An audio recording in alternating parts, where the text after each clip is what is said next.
Есть пироги такие, вот снежные заносы.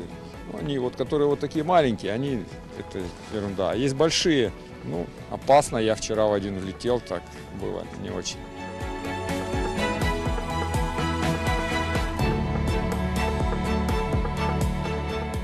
Многие, особенно европейцы, скандинавы, просто не смогли сюда приехать по карантинным показателям, их просто не выпустили из страны.